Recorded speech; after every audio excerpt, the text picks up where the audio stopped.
ہوا و حرص والا دل بدل دے، میرا غفلت میں ڈوبا دل بدل دے۔ 10واں مقام رضا۔ رضا سلوک کے میدان میں سب سے آخری صفت ہے۔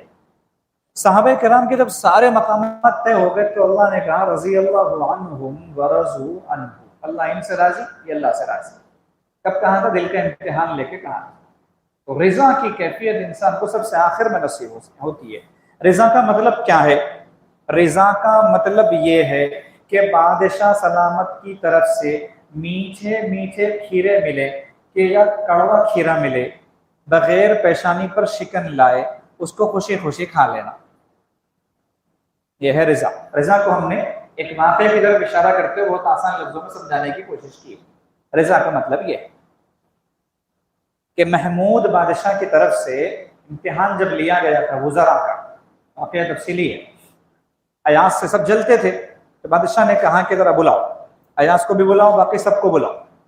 تو سب کو کھیرا کاٹ کر دیا، ککڑی وہ کڑوی تھی، ایک نے منہ میں لیا آخ کر کے تھوک دیا اس کو، دوسرے نے چکا تھوک دیا، تیسرے نے بھی ایسے ہی کیا۔ جب سب ختم ہو گئے تو ایاس کو دیا بادشاہ نے، ایاس نے وہ لیا اور پوری کھا گئے، چہرے پہ شکن تک نہیں آئی۔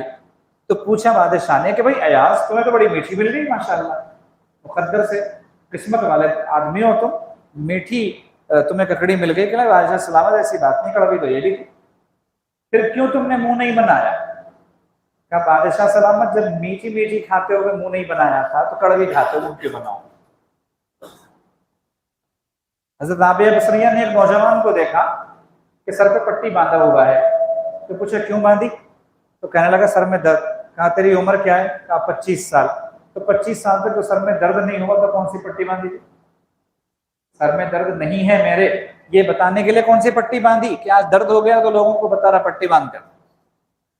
تو درد ہے تب بھی خوش رہو، درد نہیں ہے تب بھی خوش رہو، یہ ہے رضا۔ اپنے مالک سے ہر حال میں بندہ راضی رہے، یہ سالک کا آخری مقام۔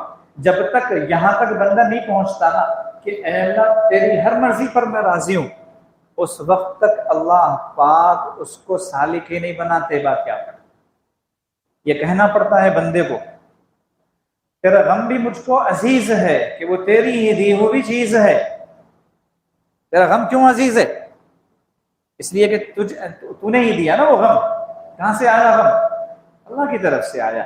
تیرا غم بھی مجھ کو عزیز ہے کہ وہ تیری ہی دی ہوئی چیز۔ کہتے ہیں ان کے غم کے فیض سے میں غم میں بھی بے غم رہا، کہ ان کے غم ہی کا فیض ہے کہ غم میں بھی میں بے غم رہا۔ اور جب بندہ رضا کے اس مقام پہ پہنچتا ہے نا تو خواجہ مظلوم صاحب رحمۃ اللہ علیہ کی زبان میں کہتا ہے ہمدم جو مصائب میں بھی رہتا ہوں میں خوش و خرم، دیتا ہے تسلی کوئی بیٹھا میرے دل میں۔ کہ مصیبتوں میں تکلیفوں میں بھی میں خوش و خرم رہتا ہوں نا، اس کی وجہ یہ ہے کہ کوئی دل میں بیٹھ کے تسلی دے رہا۔ تو رضا کا جب مقام بندے کو ملتا ہے تو اس کی یہ کیفیت ہو جاتی ہے۔ جنتیوں کو سب سے آخر میں جو نعمت ملے گی اور رضوان من اللہ اکبر، اللہ کہیں گے بندوں میں تم سے راضی ہو گیا، اور یہ انہی سے کہیں گے اللہ پاک جو دنیا میں اللہ سے راضی تھے۔ کسی بزرگ سے ایک آدمی نے پوچھا کہ حضرت اللہ مجھ سے راضی ہیں کہ نہیں، مجھے کیسے پتا چلے؟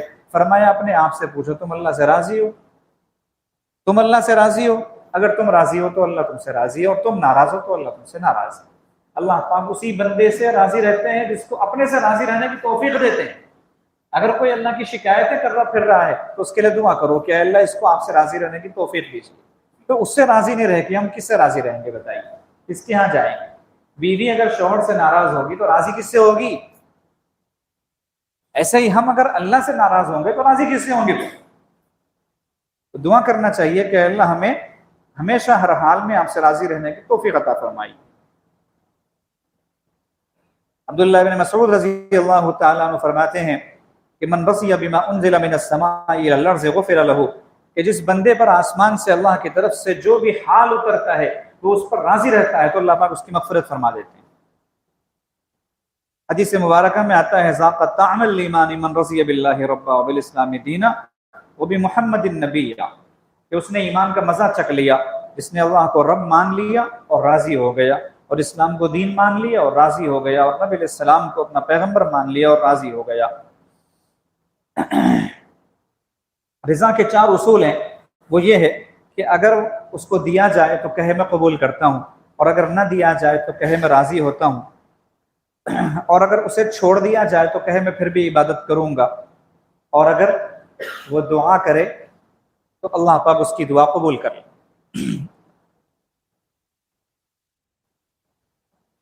ایک بزرگ تھے، 40 سال تک، 40 دن میں 40 سال تک تہجد میں اللہ سے کہتے رہے اے اللہ مجھ سے راضی ہو جائیے، اے اللہ مجھ سے راضی ہو جائیے۔ ادھر سے آواز آتی تھی نہیں نہیں نہیں۔ تو خادم نے کہا کہ 40 سال ہو گئے، کب تک کھٹکھٹاتے دروازہ، آخر چھوڑ دو، کب تک بولتے رہو گے اللہ میں تیرا ہوں مجھ سے راضی ہو جائے، میں تیرا ہوں مجھ سے راضی ہو جائے۔ تو ڈانٹ کے کہا کہ نالائق مجھے بتا، اگر اس در کے علاوہ کوئی در ہو تو میں وہاں چلا جاتا۔ بس اسی وقت آواز آئی کہ بندے آج میں تجھ سے راضی۔ عوام کی رضا کیا ہوتی ہے؟ کہتے ہیں رضا کی 3 قسمیں۔ عوام جو راضی ہوتے ہیں نا بما قسمہ اللہ وعطا، وہ اللہ کی تقسیم ہے، بھائی کیا کر سکتے ہیں، اللہ تعالیٰ اتنا ہی دیا راضی ہے۔ ہم لوگ یہی بولتے ہیں نا بھائی اللہ جو دیے اس پہ راضی ہے، صاحب کیا کر سکتے، یہ کیا کر سکتے تھوڑی راضی ہوا، تو مجبوری کی رضامندی ہے یہ۔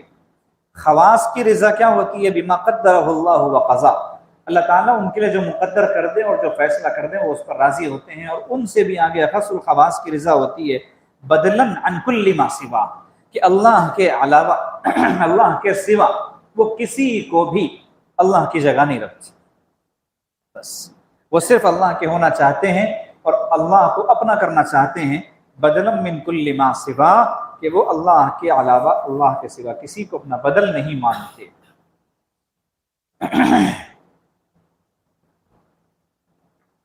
اگر کوئی بندہ رضا حاصل کرنا چاہتا ہے تو اس کا طریقہ یہ ہے کہ اللہ پاک اس کے لیے جو سبب رضا بنا دے، کہ جس حال میں رہ کر اللہ سے اسے راضی رہنا چاہیے اس میں مضبوطی سے جمع رہے۔